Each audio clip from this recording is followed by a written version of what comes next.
Hello and welcome to One on One. I'm Vernon Ramazar, and today we continue our conversation with the ever-fascinating Dr. Terrence Farrell, economist and former Deputy Governor of the Central Bank. Yeah. Thanks for hanging around for part two. Not at all. I'm really enjoying this, in case you hadn't noticed. We're talking about the situation we found ourselves in, and the world has found itself in, really. In terms of an ability to pull itself out of a situation like this, is it harder for a small island state like Trinidad and Tobago to do it than it is for a big player like, let's say, Norway, which is not a huge country, but still bigger? Norway is a fairly small country as well. I mean, it's big in size, but in population-wise, I think it's only about 4-point-something million people in Norway.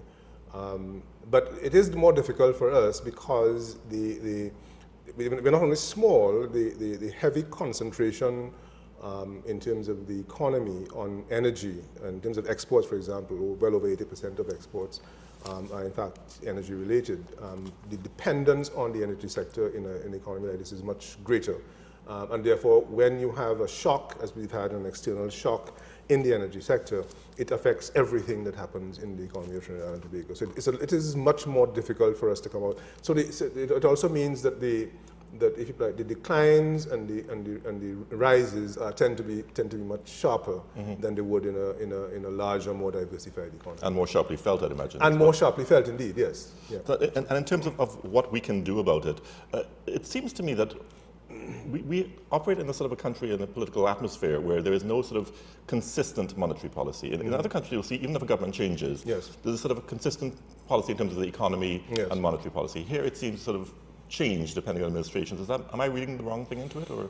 I wouldn't say that too much about monetary policy. I meant economic policy initiatives. Yes, you can cancel off the monetary part of it. Right. I think certainly something like energy policy, in terms of what you do with your energy sector, how you deal with the multinational corporations and so on, should be something which should transcend administrations.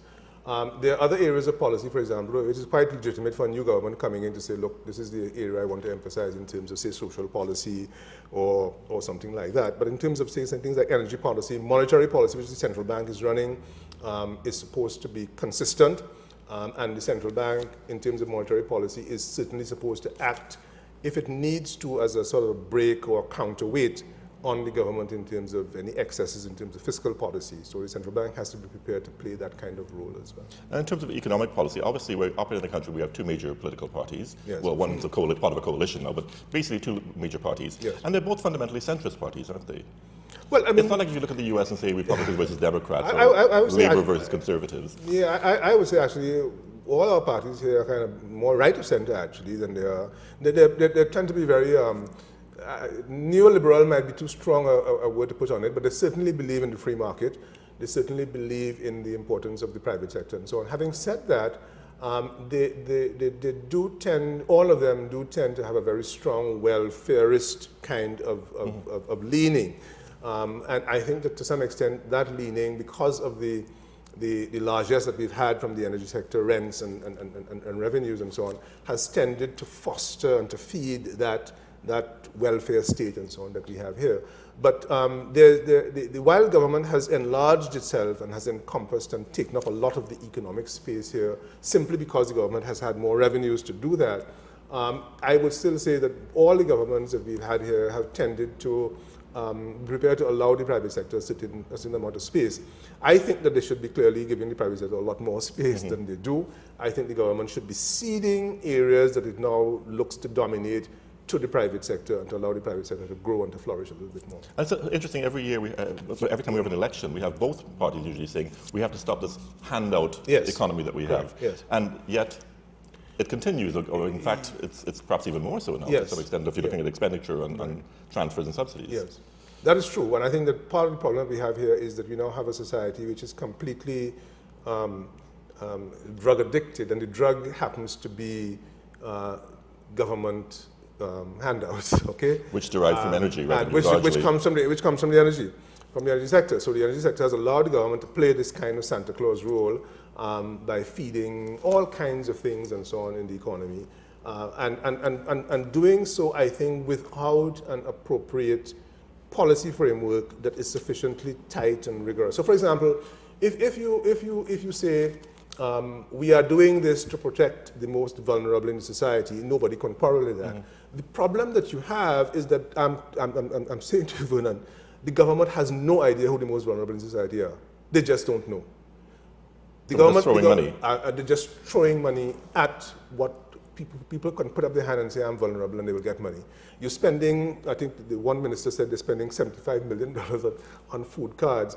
They have no idea who are the people who are getting these food cards and who are using them. And that's the point. So while nobody can quarrel with when you say you want to protect the most vulnerable, the people who are disabled, the elderly, and so on and so forth, nobody can quarrel with that. But you have to identify them. You have to say, who are these people? And then, even if somebody is, say, an elderly person, right, I might qualify for that before very long. But clearly, people who might be in my position don't need any help from the government. And therefore, one of the important things that you need to have in respect of policy towards the vulnerable groups is that you need to identify them. You have a program like GATE, for example. I was just thinking of GATE, actually. GATE is a very interesting example. I did 2 years of law school at Hugh Wooding, and I didn't pay any money. And that's because I qualified. I got GATE for it. I could pay the fees for law school, but GATE is indiscriminate in terms of who gets it and who doesn't get it. Once you show up for class and you pass your exams, which I was fortunate that I did, you get GATE. And nobody's going to say no to free money. And nobody is going to say no to free money, and certainly that's why I'm giving it back now in terms of my commentary that I'm doing on judicial decisions and so on. But the point is that even for a program like GATE, you need to ask the question, what programs do I need to support? What programs does the economy need? And then you also need to ask the questions about the individual students. Is this student and his family able to support and pay for their education or not? So that kind of rigor does not apply to social policy. And therefore, we're just simply throwing money. But something like GATE, I mean, it's great if you're awash in money and you've got the money to spend. Yes. I mean, it may not be the best judgment. Right. But certainly, people are now talking about means assessment. For Yes, example, means for testing GATE. and so on. Means Yes, testing. yes. Which to me would be a sort of a logical Absolutely. extension. If you're giving people money, you're giving the ones who need help. Precisely. Not just everybody, so you can free them up to buy a car. Exactly. And therefore, what will happen is that.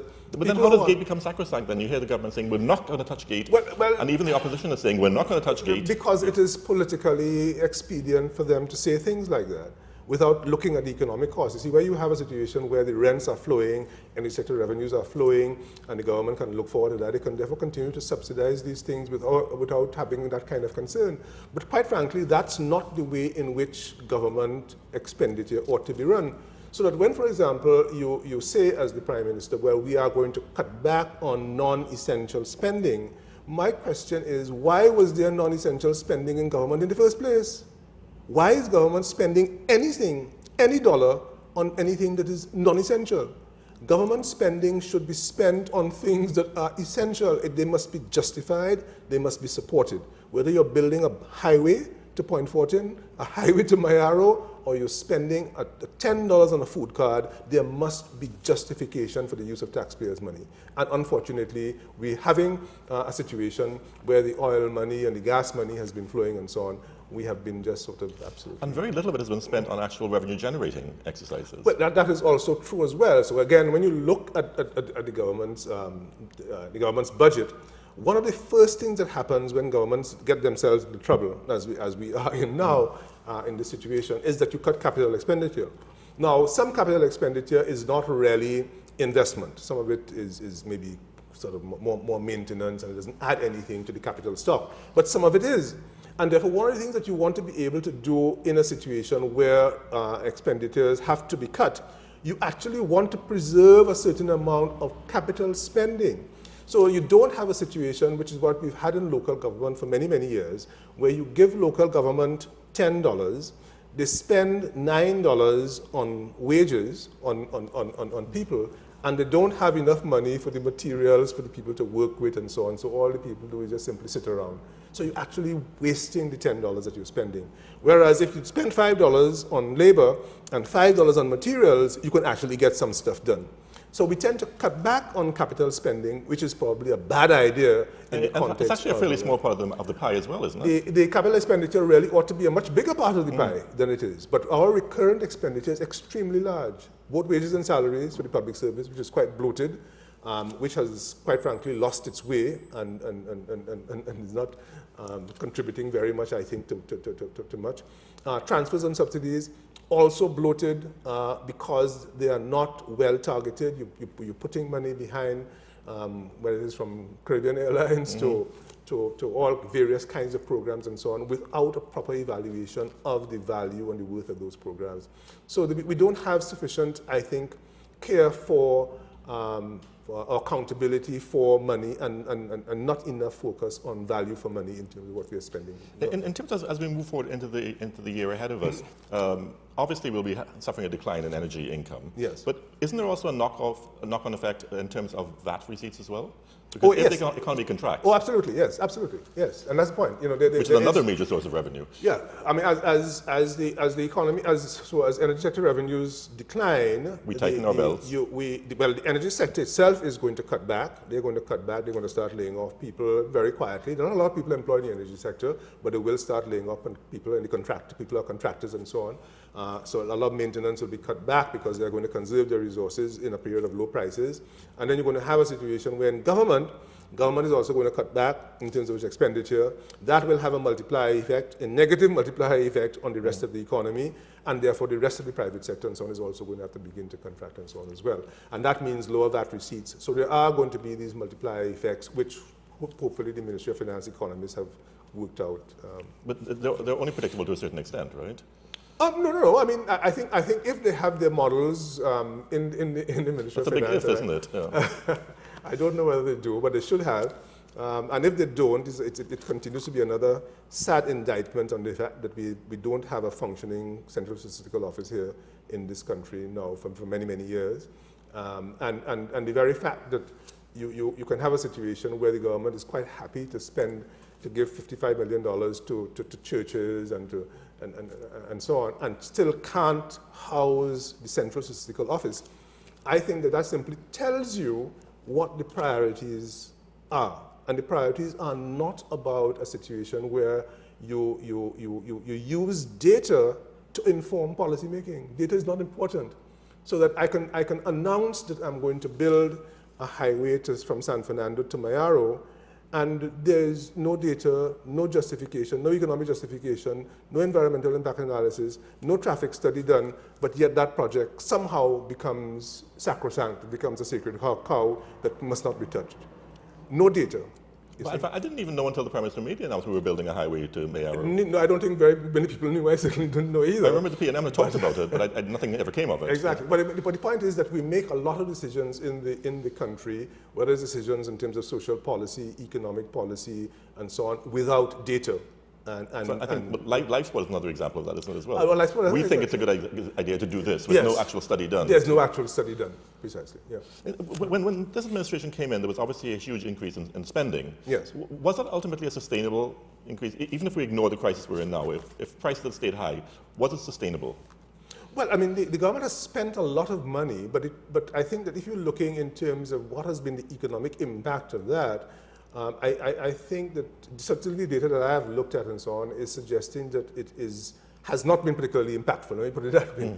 Certainly in terms of restoring growth in the economy, that really hasn't happened. The economy has really grown at less than 1% a year over the course of the last 4 years, which is despite quite some predictions anemic over that growth.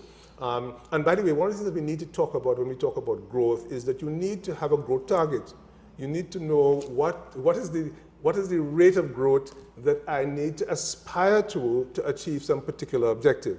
Simply having growth, whether it is 1% or 0.5% and so on, and say I have growth is simply not good enough.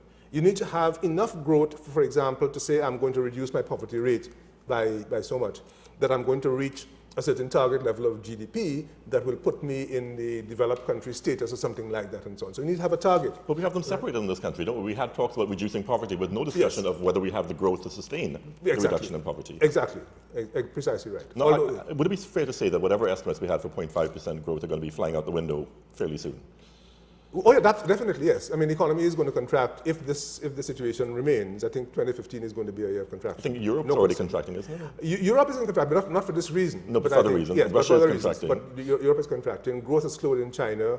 The United States is doing very, very well, continue to do very well, and I think that they will continue Being to net do energy well. consumers, I mean, they're obviously... Yeah.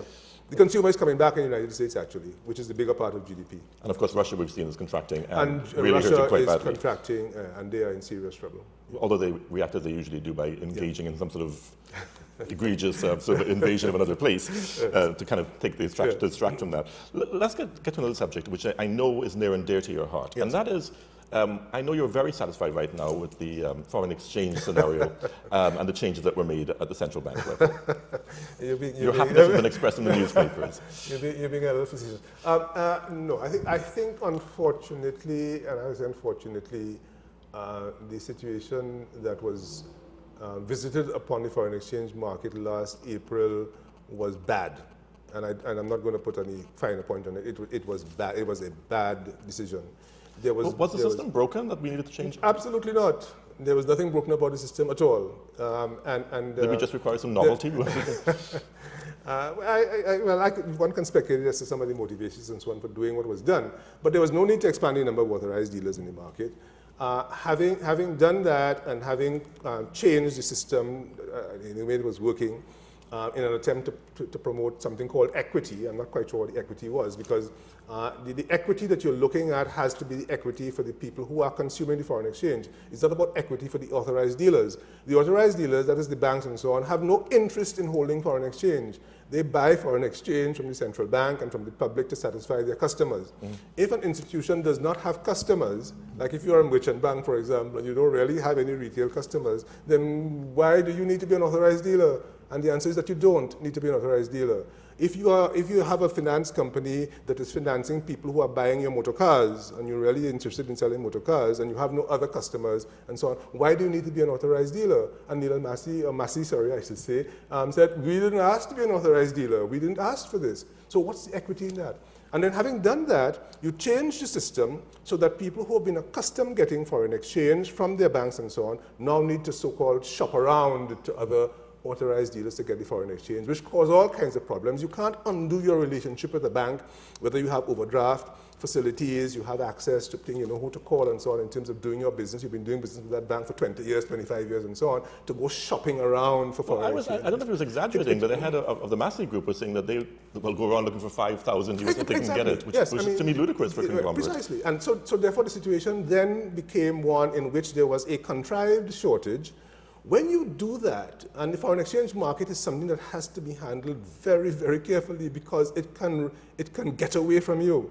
And unfortunately, the central bank, the governor, picked the most difficult area of monetary and exchange policy to play around with, and you can't do that.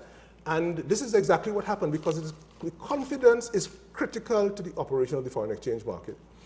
So what happened then is that people who are not getting foreign exchange, people then begin to do what people will do in those circumstances. Hoard. And they will hoard. Those who had foreign exchange are going to hoard it, and those who want foreign exchange are going to ask for more than they need because they don't know what is going to happen. That is perfectly natural human behavior. Those of us who remember the time when before exchange controls were lifted, that's what we always did. You applied for much more than you could possibly get, exactly. but hoping you'd get something more than you were entitled to. Yes. It's economics 101. So that's what you should expect. And so therefore, your situation then creates a worse problem. Now, the central bank then goes into the market late last year, and it throws a whacking set of foreign exchange at the market. But in doing that, it causes the exchange rate to drop down to 630 something. So you have now caused an appreciation of the currency, meaning that foreign exchange is now cheaper. It is now cheaper for you to buy a US dollar than it was a year ago, which does not make sense. And it is certainly not where the central bank ought to want Isn't the that exchange costing rate us to because be. it's a dirty float that we're operating? It is we don't call it a dirty float, we call it a managed float. I call it a dirty float. Yeah. It's a managed float. And a managed float simply means that the central bank has to have a view as to where it wants the nominal exchange rate to be. A certain based range, on a certain range. And it will therefore manage the situation to get it there. What you certainly don't want it to do is appreciate. Because it is, even if you left the exchange rate where it was, because of the inflation differential between Trinidad and Tobago and its trading partners, the exchange rate is in fact appreciating. And you don't want that to happen. So throwing the money into the market actually caused a further appreciation of the exchange rate, which is exactly what you don't want. And then now energy prices have now fallen, have now dropped. So what that means is that less foreign exchange is going to be coming into the market. My own view is that that has already begun, and therefore the companies who supply foreign exchange to the market, the petrochemical companies, NGC and so on, are going to be putting less money into the marketplace going forward. Now what does that mean? It may simply mean that the central bank is therefore going to have to draw down on its foreign exchange reserves to be able to support the market. The 11 billion that we have in foreign exchange. The 11 billion we have in foreign exchange, except that the governor has said that he does not intend for the reserves to fall on his watch. So what does that mean at the end of the day? If the exchange rate is not going to move, but foreign exchange reserves are going to remain the same, well, I have no economic answer as for that occasion. And rather puzzlingly, the central bank governor, in response to some criticism, yes, not necessarily of armchair economists like yourself, but had indicated that perhaps it's because people are sort of hoarding money and taking it overseas, yes, and it's being used, or else they're using it for nefarious purposes. Yes, exactly. Which still sort of speaks to a crisis of confidence, doesn't it? Absolutely. If you're taking money out of the country, you're saying that people have no confidence in money in the country. Exactly, precisely, yes. And I think it's unfortunate he made that remark about the terrorist financing and money laundering and so on, because it was quite, I think it was quite inappropriate, and I think the business community dealt with it appropriately. And they have called for some explanation as well. And they have called, which of course have not been forthcoming, but I think, you know, it's... So in other words, from what you're telling me, me being just a normal layperson, is that there's no sort of solution to the foreign exchange problem we have moving forward unless things go back to the way they were. Oh, there's a solution. There has to be a solution. Well, would that be going back to the way it was? I think that given the fact that we are going to be seeing less inflows coming in, as I said in the article I wrote in the Express a couple of weeks ago in terms of the adjustment process, you have a choice. You can say, like Barbados, our exchange rate does not move. If your exchange rate does not move, then the only thing that can move, there are two other things that can move. One is that you reduce demand for foreign exchange. You find a way to do that. Barbados has sent home thousands of public servants, so they can reduce demand, reduce import demand for foreign exchange to get it back down. And or you can use your foreign exchange reserves to support the fixed exchange rate that you have. This is what Barbados is doing. Except that in the case of Barbados, they are 3 months import cover, so they don't have too much of headroom, quite frankly, to do that. We have a so year, they have suppressed it. Well, we have a year, but again, part of the problem with this 12 months import cover is this. A lot of people talk about it, but they don't understand really what it means or what it signifies. 12 months import cover was something I was investing back in the 1970s, practically in the day when in fact exchange rates now started to begin to float. And people realized that, hold on a minute, we need to have reserves to be able to support the market for a period of time. And they came up with this kind of a standard that 3 months import cover was sufficient. In those days, we used to measure it as imports of merchandise, that is goods. Mm-hmm. Today, I think it is now measured as imports of merchandise, imports plus services. In Trinidad and Tobago, if you look at our balance of payments, however, we have significant outflows in respect of what are called factor income outflows, i.e. investment income outflows, profits and dividends remitted by multinational corporations. So that has to be covered as well. The second point that I would make is that in 1982, we had 12 months import cover. And it went through and we blew through it in the space of 3 years. So you can say, I have 12 months import cover, but that doesn't mean that you can sit back and relax and do nothing. And you also have to put yourself in a position that if you in fact allow your exchange rate to move, that wherever you peg it and you want it, you have sufficient reserves to be able to defend it. Defend it means that the market is going to expect you to the rate to go further. You have to be able to throw reserves at it, to bring it back and to cause them to make losses if they speculating that it will go further.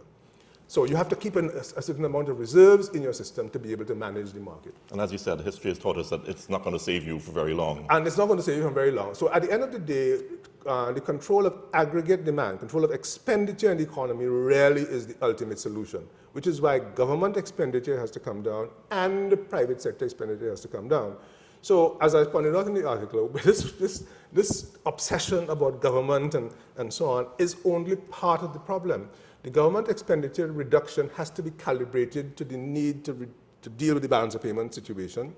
And secondly, you have to employ monetary policy to be able to bring private sector demand down so that also helps to deal with the balance of payments problem. It is not only a government problem, it's a national problem that we have to deal with. We're almost completely out of time, but Dr. Farrell, in terms of just the average person in this year ahead of us, are we going to see things getting tougher visibly, that we would actually notice that our lives are not as good as they were? Not before the election. I think largesse will continue, will it? Yeah. I think up to the election, largesse is going to continue, without a doubt. I don't see, and we won't be able to tell actually, because as I said, in the fiscal accounts, you don't know what's happening from month to month, quite frankly. So the impact of the situation that we are going to see is going to be seen in the foreign exchange market, and it's not going to be pretty, actually. Dr. Terrence Farrell, it's an honor to have had you on the program for an hour. I thank you so much for being here. Not at all. It's a pleasure. Great pleasure. Always a pleasure. Thank you very much. You've been watching One-on-One. Join us again tomorrow for another edition. Yeah.